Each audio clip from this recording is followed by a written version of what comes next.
Las lenguas pentecostales y neopentecostales que se practican en todas las congregaciones de esta denominación tienen más bien un origen pagano que bíblico. La creencia pagana que uno podía comunicarse mejor con los dioses por el idioma de los dioses es una de las excusas que los pentecostales tienen para hablar sus pretendidas y no bíblicas lenguas. Los pentecostales dicen que ellos hablan misterios a Dios por medio de sus lenguas. Cuando estudiamos en las cartas que Pablo escribió a la iglesia de Corinto, y por qué fue tan severo de la práctica de las lenguas en esa iglesia. Cuando hacemos ese análisis del por qué Pablo fue tan severo hacia la iglesia de Corinto, nos damos de cuenta que la iglesia había mezclado sus creencias cristianas con la de los paganos, con las religiones paganas que estaban en Corinto. Es por eso que Pablo es severo con esta iglesia, por haber mezclado sus creencias cristianas con las creencias paganas de las religiones de ese tiempo. Por esto consideremos más de cerca la situación que se enfrentó Pablo en Corinto. Esto es necesario si hemos de comprender lo que escribe en el capítulo 14 de Corintios. Dará luz aún sobre las palabras que él emplea. La palabra griega traducida misterio en el versículo 2 es mysterium. El término en español ha sido adaptado del griego. La definición de mysterium es un secreto o un misterio. Y curiosamente, los pentecostales y neopentecostales siempre hablan de que cuando ellos hablan en sus supuestas lenguas, están hablando misterios con Dios. Y curiosamente, los paganos del primer siglo en la iglesia de Corinto decían lo mismo. Por esto podemos decir claramente que la iglesia pentecostal se ha mezclado y ha mezclado sus creencias cristianas con creencias de religiones paganas. Entonces, la definición de mysterium es un secreto o un misterio, por la idea del silencio impuesto por la iniciación en ritos religiosos. Es un término usado comúnmente en las religiones paganas y también en el Nuevo Testamento, refiriéndose a las cosas de Dios que no podían ser conocidas por el hombre, salvo por revelación de Dios. Claramente esto era en el primer siglo, porque ahora Dios no necesita revelar nuevas cosas, porque todo lo que Dios necesitaba revelar está revelado en su palabra. La revelación dada por el Espíritu Santo de estas cosas no es oscura, sino clara, y es dada para ser comunicada al pueblo de Dios. Primera de Corintios 2, 1 al 16, dice lo siguiente: aquí nos es dada en privado mediante palabras desconocidas. En las religiones paganas, esta palabra se refería a los secretos ocultos de los dioses, que solo podían conocer los iniciados. Aquellos que eran iniciados en tales misterios alegaban tener contacto con el mundo de los espíritus por excitación emocional, revelaciones, el obrar en milagros y el hablar de palabras desconocidas que eran reveladas por los espíritus. En la iglesia del Nuevo Testamento, cada creyente es iniciado. La palabra misterio tenía mucho más significado para los creyentes del primer siglo, a quienes Pablo estaba hablando, que lo que tiene para nosotros hoy en día. Para ellos era un misterio. Fijémonos bien lo que voy a decir.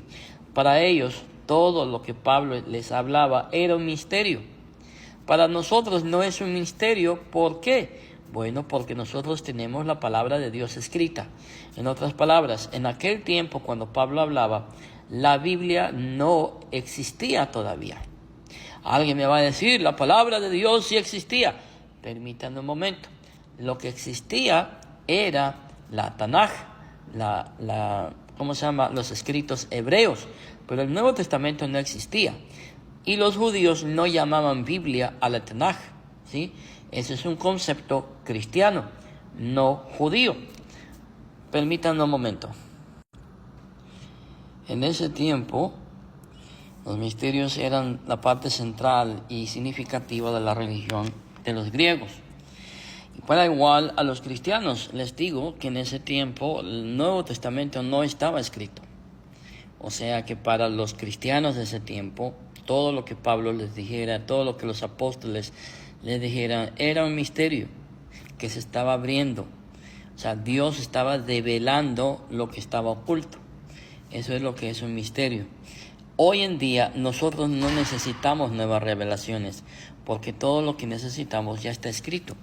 Nosotros tenemos la Biblia completa.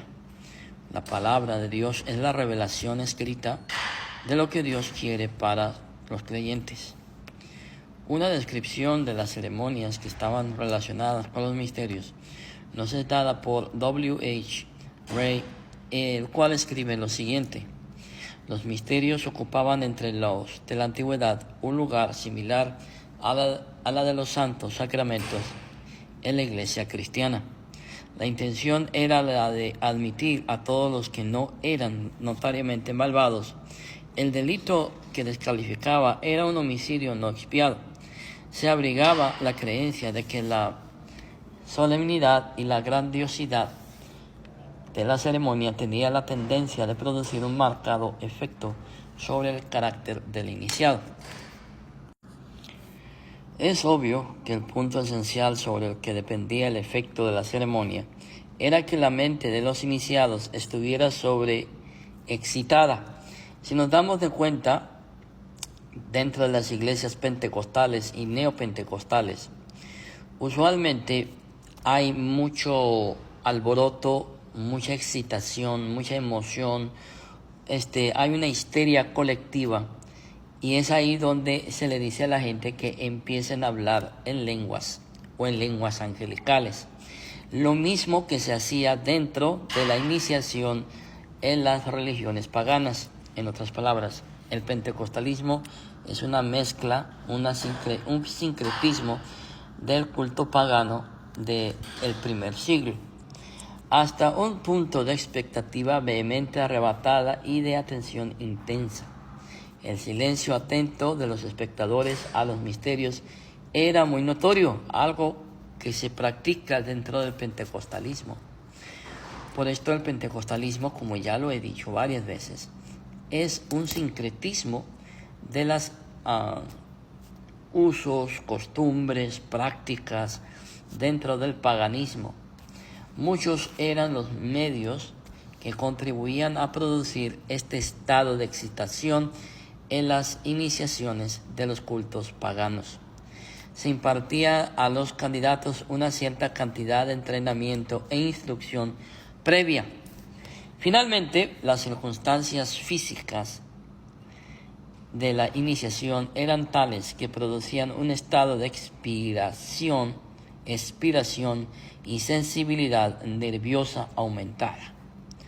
Los 9 días de ayuno observados muy estrictamente, la marcha prolongada de Atenas a Eleusis y las frecuentes ceremonias religiosas con que era marcada el andar errante de noche por las playas y llanuras de Eleusis, con antorchas en busca de la perdida Cora. Todo contribuía a producir un estado de entusiasmo forzado.